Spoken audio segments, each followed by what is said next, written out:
भक्तमाल जी में एक कथा आती है। एक राजा हुए, उन राजा का नाम था चंद्रपाल। क्या नाम था? जोर से बोलो। चंद्रपाल राजा जो थे, ये शरीर से रहते थे। राजस्थान का एक नगर है करौली, वहां के राजा थे चंद्रपाल राजा। ध्यान से सुनना, नाम व्यक्ति को कैसे वृंदावन में ले जाता है। फिर भले ही आप गांधीधाम रहो, कच्छ रहो, गुजरात रहो, सूरत रहो, बड़ौदा रहो, अहमदाबाद रहो, कहीं भी रहो, नाम यदि आपके पास है तो धाम आपका है, धाम में ही आप हो, यही विश्वास आपको मानना है। तो चंद्रपाल राजा थे करौली में।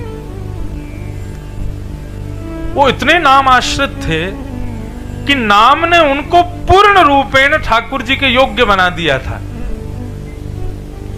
शरीर से राजा थे, रहते करौली में थे, लेकिन नित्य श्रीधाम वृंदावन में ही उनका स्थिति रहती थी, वृंदावन का ही अनुभव करते थे। अब चंद्रपाल राजा की बात तो चलो पहली बार आपने सुना इनका नाम, आपने नाम सुना होगा रैदास, नाम सुना है।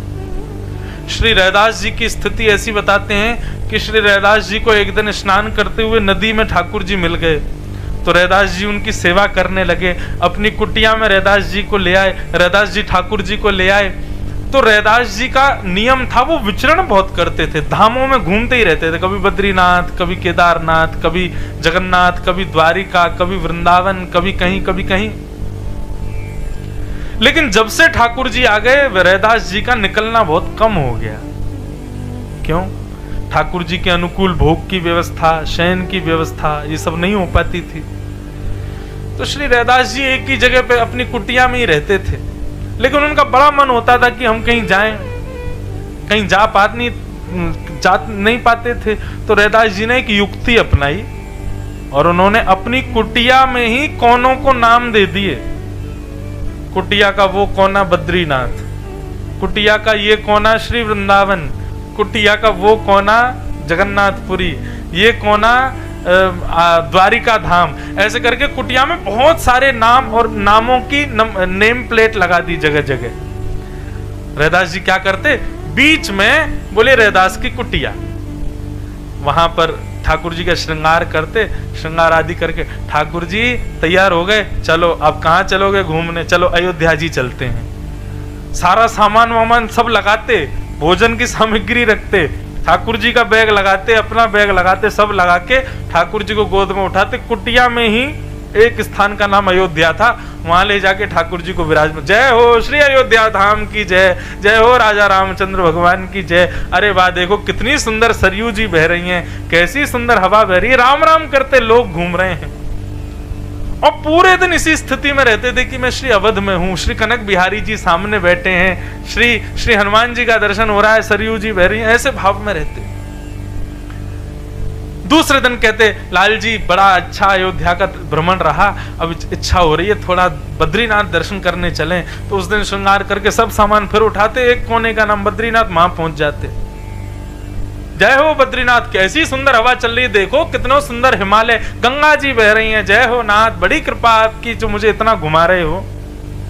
अब ये तो थी कुटिया के अंदर की स्थिति करते करते ये हो गया कि श्री रैदास जी जब बद्रीनाथ की यात्रा पर जाते थे ठाकुर जी को लेकर के, तो भले ही जेठ का महीना हो, जून जुलाई का महीना हो, वो अपने ठाकुर जी को शॉल पहनाते, कंबल पहनाते अंदर कुटिया में। अरे बद्रीनाथ में है ठाकुर जी, हवा चल रही है, ठंड पड़ रही है, बर्फ गिर रही है, ठाकुर जी आप शॉल पहन लो। अंगीठी रख देते सामने, अग्नि प्रज्वलित करते, ठाकुर जी को तपाते, और बाहर जुलाई का महीना। स्थिति ये हुई कि महाराज एक बार श्री रैदास जी अपने ठाकुर जी को बद्रीनाथ ले गए और जेठ के महीना में उनके गांव में बर्फ गिरने लग गई।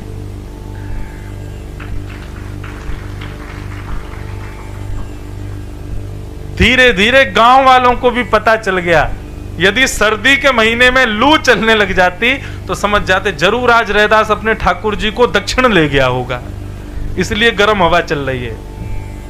और कभी गर्मी के महीना में बर्फ गिर जाती, बोले अरे आज रैदास के ठाकुर जी बद्रीनाथ पहुंचे होंगे जरूर। ये स्थिति इसका मतलब ये बिल्कुल प्रमाणित हो जाता है कि हमारा तन का उपस्थित होना सांसारिक विषय है, हम तन से कहीं उपस्थित हो, लेकिन मन का उपस्थित होना कहीं पर, यह भक्ति का विषय है, ये भाव का विषय है। और वृंदावन तन की प्रेजेंस मांगता ही नहीं है, वहां तो मन का ही प्रेजेंट होना जरूरी है। तो चंद्रपाल राजा भले करौली में रहते थे, लेकिन मन ऐसा था उनका कि वो सदैव वृंदावन का स्मरण करते थे।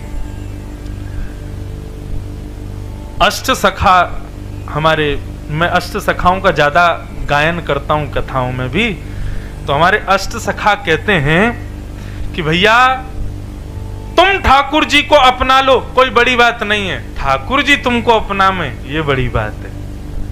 ठाकुर जी को तो सब अपनाते हैं, चोर भी कह के जाता है, हे द्वारिकाधीश कृपा करना कि मालिक सो रहा हो गहरी नींद में ताकि मैं चोरी कर लूं। चोर भी द्वारिकाधीश से प्रार्थना कर रहा है, तो इसका मतलब यह है कि चोर भी ठाकुर जी को स्वीकार कर रहा है। लेकिन बड़ी बात यह नहीं है कि हम ठाकुर जी को स्वीकार करें, बड़ी बात यह कि उन्होंने हमें स्वीकार किया कि नहीं। तो अष्ट सखा गाते हैं एक बात कि भगवान हमको स्वीकार करते हैं, इस बात का प्रमाण क्या है। और तब अष्ट सखाओं में एक सखा कहते हैं, जब अपनों करी जाने गिरधर, जब अपनों करी जाने गिरधर, जब अपनों करी जाने गिरधर, जब अपनों करी जाने गिरधर। ठाकुर जी हमको अपना कब बनाते हैं? मुझे ये पद बड़ा प्रिय, मैं लगभग कथाओं में गाता हूं और लोगों से कहता हूं भैया इस भाव को सुनकर के स्वीकार करो कि ठाकुर जी कब अपनाते हैं। जब अपनों करी जाने गिरधर, जब अपनों करी जाने गिरधर। कब? ठाकुर जी जिसको स्वीकार करेंगे उसकी स्थिति का यहां पर वर्णन किया जा रहा है। ताको मन भक्तन की सेवा, ताको मन भक्तन की सेवा, ताको मन भक्तन की सेवा, ताको मन भक्तन की सेवा। हरि जन संगे हरि उर आने, हरि जन संगे हरि उर आवे। बंधुओं,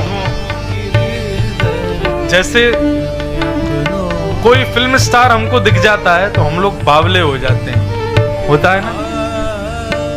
कई बार हम देखते हैं एयरपोर्ट्स पर, रेलवे स्टेशन पर कोई फिल्म स्टार जा रहा हो, कोई क्रिकेट स्टार जा रहा हो, कोई बहुत बड़ा नामी एंटरटेनर जा रहा हो, तो लोग उसके पीछे भागते हैं। कोई सेल्फी ले रहा है, कोई ऑटोग्राफ ले रहा है, कोई पीछे पीछे। ये पूर्ण संसारी का लक्षण दिखता है।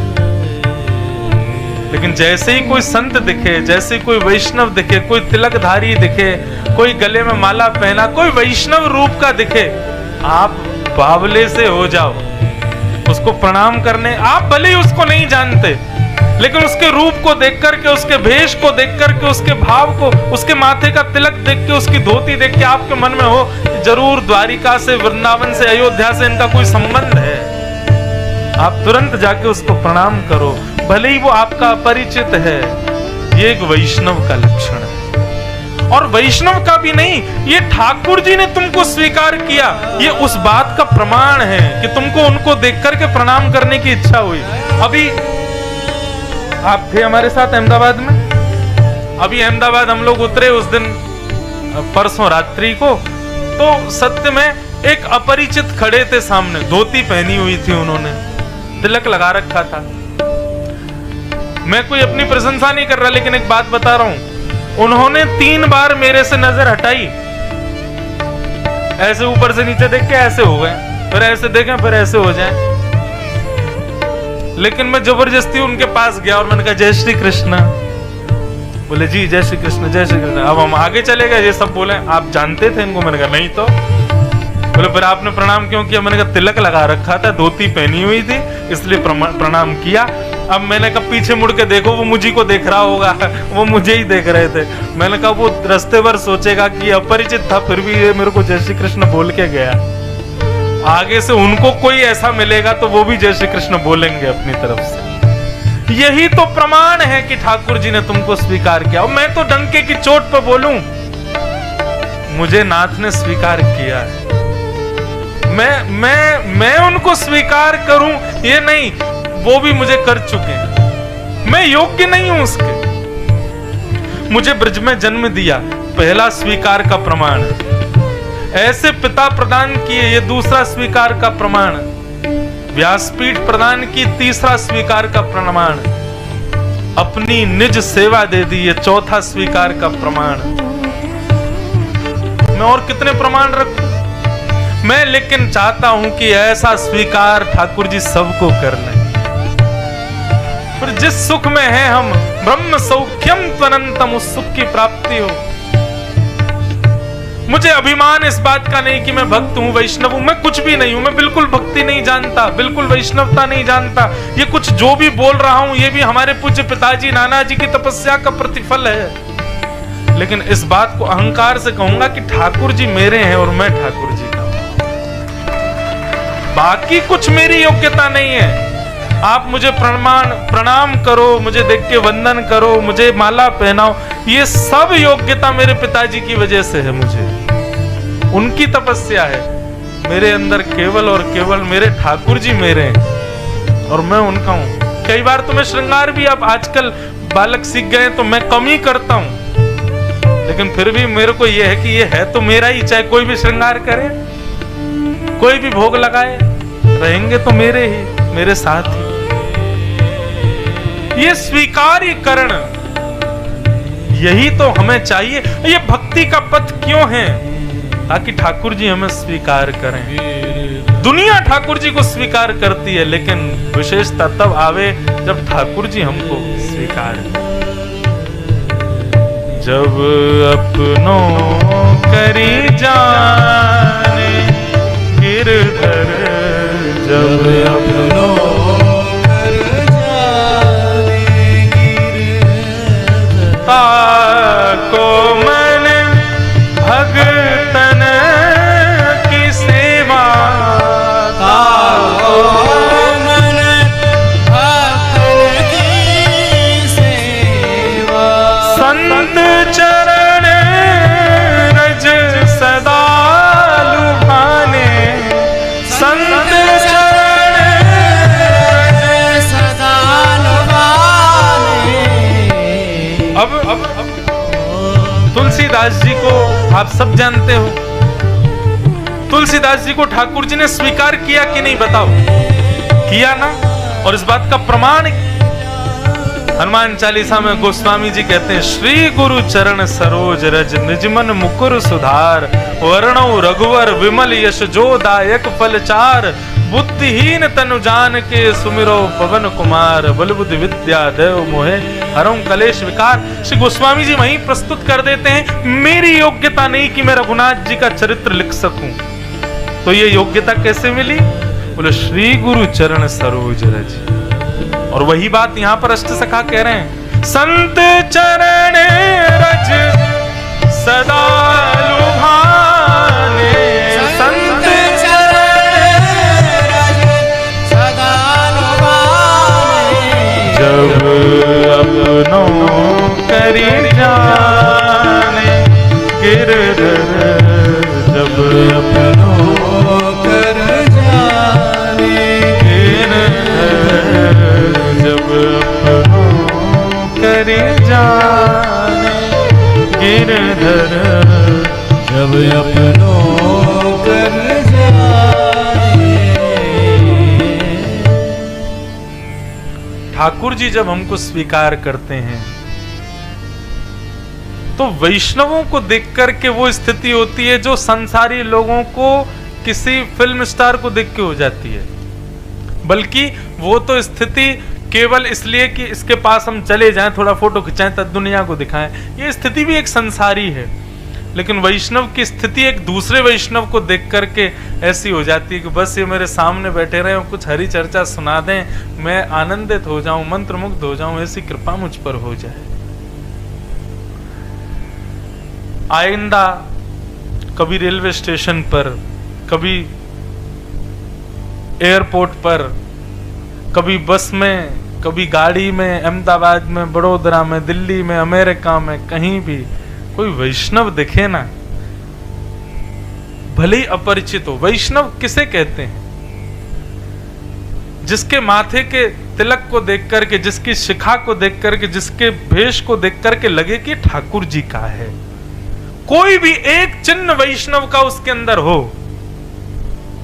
अपनी तरफ से उसको प्रणाम करना, बिल्कुल विचार मत करना कि क्या सोचेगा। और एक और बात, कहीं वो नहीं कि प्रणाम करके उसका परिचय भी पूछने लग जाओ, आप कौन हो, कहां से हो, परिचय भी मत पूछो, बस वो ठाकुर जी का, इससे ज्यादा क्या चाहिए आपको जानना, कहां से है, कौन है, क्या है। उसने तिलक लगाया है, उसका स्वरूप वैष्णव का है, आप अपनी तरफ से प्रणाम करो। ये दो स्थिति में ही प्रणाम हो सकता है, या तो तब होगा जब ठाकुर जी हमको अपना लेंगे, तब अपने आप सहज ही होगा। वाल्मीकि रामायण में वर्णन आता है कि विभीषण जी अपने स्थान पर बैठे, कमरे में बैठे ठाकुर जी का यजन कर रहे थे, हनुमान जी रूप बदल के घूम रहे थे। जैसे ही हनुमान जी विभीषण के यहां पहुंचे तो कहते हैं कि विभीषण जी एकटक हनुमान जी को देखने लगे और देखते रह गए, और थोड़ी देर में हनुमान जी रूप बदल के आए हैं, ब्राह्मण का रूप धारण करके आए, लेकिन विभीषण उनके पास जाता है, उनके चरण छू लेता है। हनुमान जी थोड़े पीछे हुए, बोले आप हमें प्रणाम क्यों कर रहे हो, आप तो राम भक्त हो, राम भक्त के अलावा किसी को प्रणाम नहीं करते हो, आप हमको वंदन क्यों कर रहे हो। तो विभीषण जी कहते हैं पता नहीं आप कौन हो, लेकिन जब से आप आए हो ना, तब से आपको देख के पता नहीं मेरे को राम जी को और पाने की इच्छा हो रही है। मेरा मन कर रहा है मैं उनका और भजन कर लूं, मैं उनका और सेवा कर लूं, मैं उनकी और वंदना कर लूं। आप जब से आए हो तब से औरा ऐसा हो गया है मेरे स्थान का, मुझे ऐसा लग रहा है कि मैं जितना भजन करता हूं उससे दुगना कर लूं अभी। तो निश्चित ही आप कोई हरि भक्त ही हो, इसलिए मैं प्रणाम कर रहा हूं। हनुमान जी प्रकट हो गए अपने रूप, वह धन्य है विभीषण। भक्त का परिचय भाव से है, उसके वचनों से है, लेकिन प्रथम परिचय उसके स्वरूप से भी है।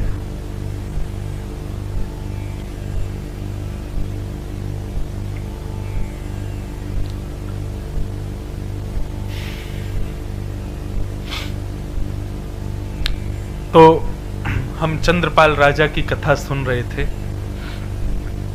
तो चंद्रपाल राजा जो थे ये करौली के राजा थे, लेकिन भक्तों की बड़ी इन्होंने दुनिया के राजा अपने राजभवन के 4-4 कोस दूर सैनिक लगा के रखते थे कि भाई कोई दुश्मन ना आ जाए, सब लोग तैनात खड़े रहना अपने हथियारों को लेकर के।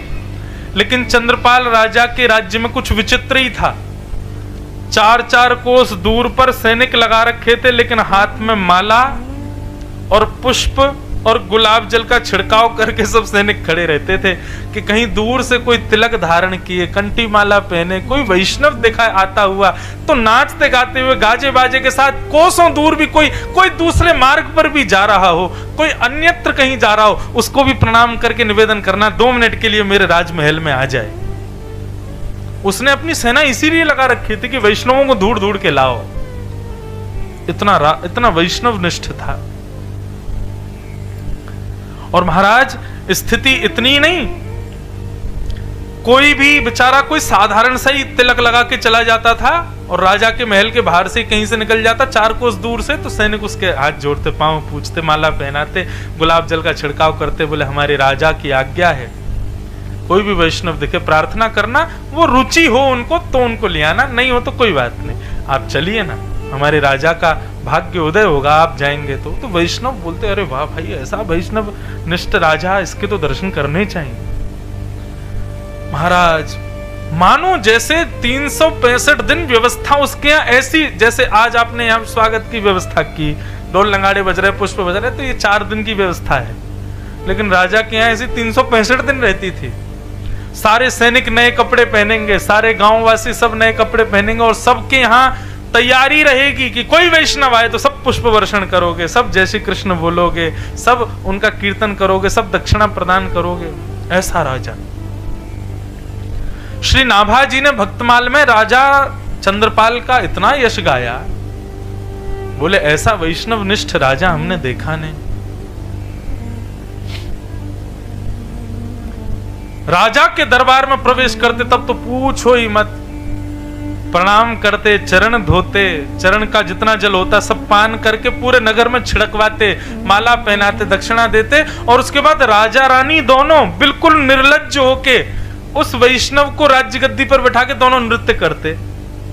क्यों? बोले आज हमारे घर हरि का प्यारा आया है, आज के दिवस की मैं जाऊं बलिहारा, मेरे घर आया राजा राम जी का प्यारा।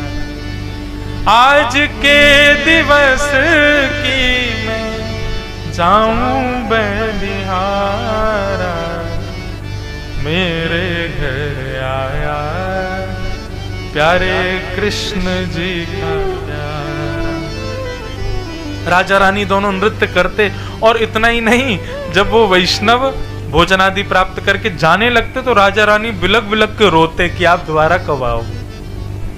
उनके इस प्रेम भाव को देख करके वैष्णव जन मुरीद हो जाते, सदा के लिए उनके नगर में ही रह जाते। स्थिति ये हो गई थी कि राजा के यहाँ पर सैनिक के नाम ही सैनिक होता था, लेकिन वो परम भागवत परम वैष्णव होते थे। ऐसा राजा। चंद्रपाल राजा के इस भाव की चर्चा दसों दिशाओं में होने लगी। एक राजा ने जब ये चर्चा सुनी तो उसने कहा, बोले ये सब तो बेकार की बात है, यहाँ तो पात्र कुपात्र का विचार ही नहीं किया जाता है। अरे किसी के भी पांव में पड़ जाना ये कोई सही बात है? कम से कम देखना चाहिए पात्र है कि नहीं। अरे सीता जी का हरण इसीलिए तो हो गया था क्योंकि रावण संत का वेश धारण करके आ गया था। ऐसा नहीं होना चाहिए, पात्र कुपात्र का विचार करना चाहिए। और उस राजा ने क्या किया, एक साधारण से व्यक्ति को कहा कि तुम जाओ और सुनो तिलक माला पहन के जाना, और देखते हैं क्या होता है। एक बिल्कुल विचित्र, बिल्कुल भगवत विहीन व्यक्ति को राजा ने भेज दिया, और तिलक और माला डालना भूल गया, ऐसे प्रवेश कर गया राजा के यहाँ। सैनिकों ने प्रवेश नहीं करने दिया, हाथ जोड़ के कहा, बोले महाराज हमारे नगर में सबका आगमन है, लेकिन वही आ सकते हैं जो वैष्णव है, आप वैष्णव नहीं है।